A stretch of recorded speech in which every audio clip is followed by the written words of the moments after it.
What constitutes a good knife? Now, the word good is so subjective because for some people, a good knife teeters heavily between the world of hobbyist and someone who needs a knife because it's a critical part of their job.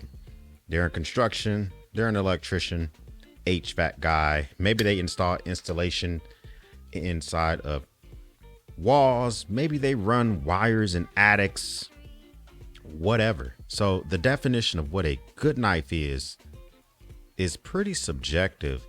I find myself falling towards the realm of defining a knife which will work well for you functionally. If you're looking for a good knife for the world that is working for the aesthetics, then you might want to go to other channels because that's normally not me. Let's just talk about what makes a good knife. And are you making good decisions with your buying decisions when it comes to a knife? Or should you think about your next knife more carefully? All right, so I've argued this before and I'm going to argue it again. The more you spend doesn't mean the better the knife. For instance, this is the $6 Ozark Trail knife from Club Walmart. I like to say Club Walmart because, you know, sometimes it can give that atmosphere with the craziness that goes on there. Plastic scales, no clue what the blade steel is. I think it's one step above surgical steel. Thumb studs aren't that great. Pocket clip kind of sucks, but this thing gets most of my cutting tasks knocked out, where this is the Tango tool. And this is by Benchmade. This is literally 100 times more than the cost of the Ozark Trail. But could you arguably say you're getting 100 times the value in the Benchmade Gold class? Now, this is a collector type knife, but there are a lot of type of knives that aren't collector status, Chris Reeve, ProTech, etc., where they're around the same ballpark. Are you getting 100 times the value for spending that much more on a knife? I would argue to say, no, you're probably not. If you're looking for a good knife and you need something that's for work, that's for the trades, spending $500 or $600, you're going to immediately begin to feel the diminishing returns on spending that type of money. I would argue that for each additional dollar that you spend on a knife, you're getting less and less value. If you're trying to round off your EDC and you're trying to get a grail knife, the more you spend doesn't mean it necessarily gets better and better with each dollar. Normally, the more you spend, sometimes it can get more difficult. It becomes harder to sharpen. You start to worry more about losing it. It can actually maybe even get heavier. I would argue to say that instead of spending more money on the knife, that once you hit that sweet spot, whatever that sweet spot is for you, probably can find something that's pretty good, less than $100. Take the rest of that money and use it in other ways to improve your EDC.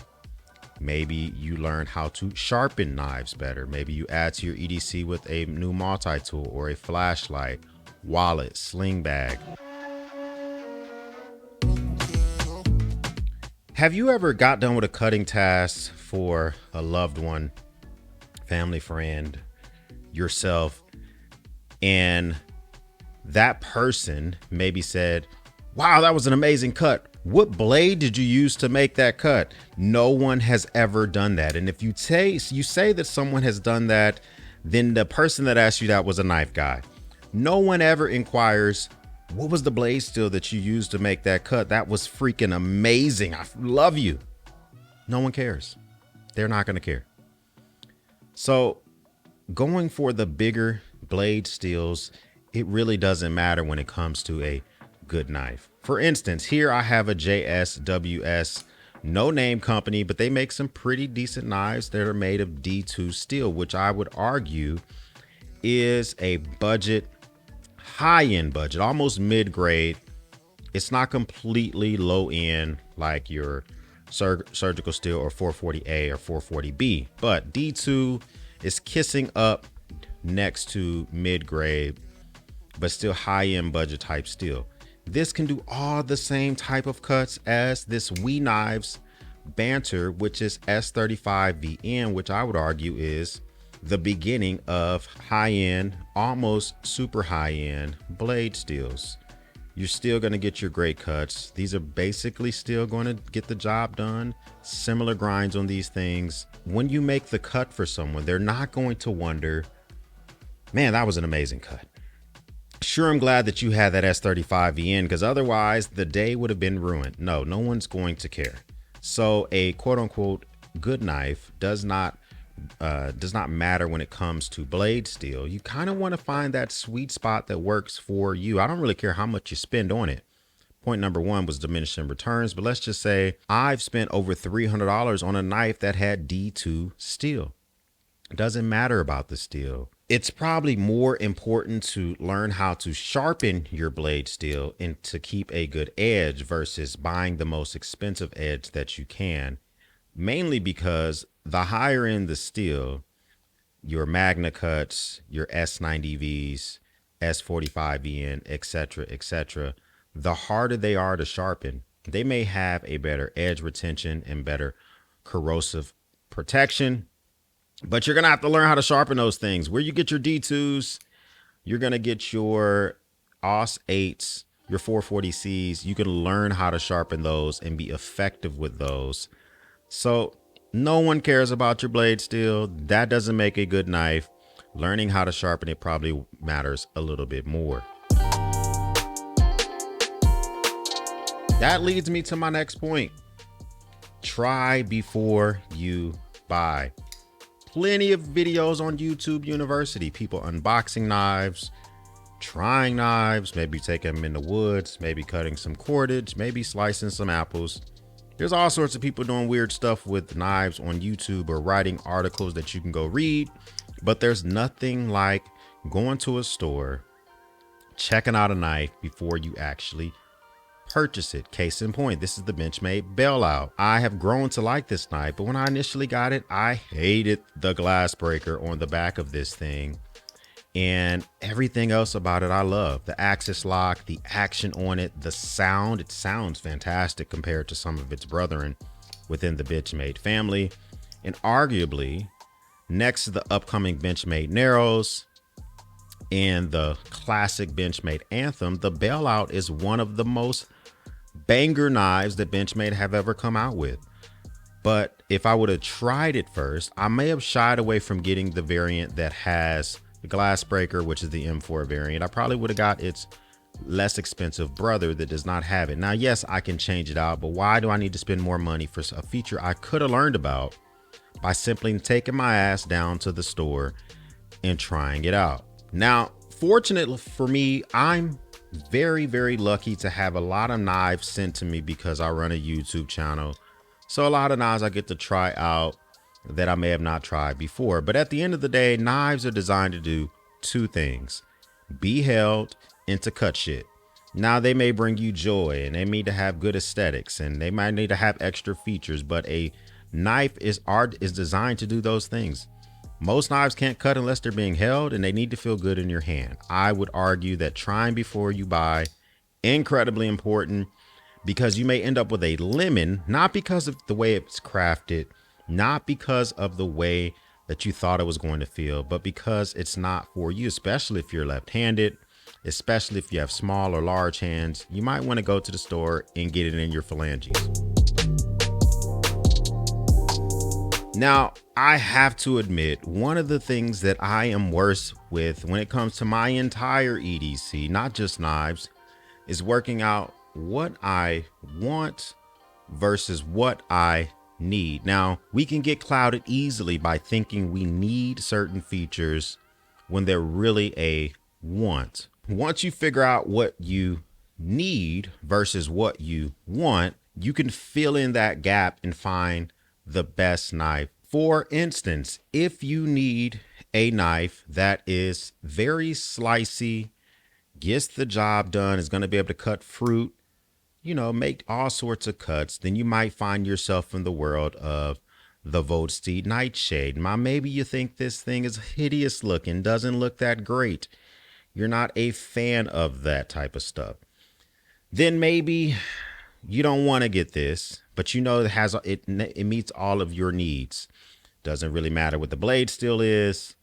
It kind of makes the cuts just like you need it to do. And then you may have a bunch of wants. You might want something beefy. Not only can it slice fruit, but it can also cut rope very easily. You don't care how ugly the cut is, and you can almost use it to knock someone out. And then you find yourself with the Gerber Fast Tanto fully automatic knife, which you may not necessarily need, especially with the combo edge. That's when you have got to be able to fill the gap in between. Now, that's not necessarily the gap in pricing, but figuring out what is in the middle of your needs and your wants that's going to get the job done. In between the Voldsteed Nightshade, the Gerber Fast Tanto, is probably going to be something that has a better blade steel than the Voldsteed, can still make cuts similar to the Tanto Auto by Gerber. And you can say, I'm going to get the Spyderco S45VN, the Pair 2. So that's something that you make a consideration for and that you decide to make a purchase for. And it kind of meets the middle for somebody like me. But being able to figure out your needs versus your wants is an incredibly important feature when it comes to defining what a good knife is, especially for you. Sometimes being able to determine your needs versus your wants will make you make a more sensible purchase, which is still going to get you a good knife, but without necessarily going all out. I would argue with everything that I mentioned, one of the first things you should learn before you even get a knife that's going to cost you a ton is how to sharpen a knife. Unless you're always going to send it in for sharpening or go to a store or give it to a buddy, learning how to do that basic maintenance on your knife might be something that's beneficial for you. Maybe you don't want to learn how to sharpen a knife or something like that, and you're just going to get a knife that has premium services and features, and that will be a second recommendation. You can always find brands such as Cold Steel or Benchmade who offer sharpening services for either free or basically nothing. Whatever the case may be, a good knife is the knife that fills the gaps when it comes to your wants, your needs. You try it before you buy it. You don't spend too much because there is a law of diminishing returns, and it's the best blade steel for you. You're not going to necessarily worry about something that's not going to be able to work with your workflow. Comment down below, what am I missing? What is a good knife in your definition? Is it all about the price? Is it all about aesthetics? I don't even think I mentioned that in this video because aesthetics really don't have a lot for me when it comes to a good knife, but it might have a lot for you. I would love to know your comments down below. Yeah, so for now, my best knife is still going to be the one that I carry every single day. That's it. That's all I got.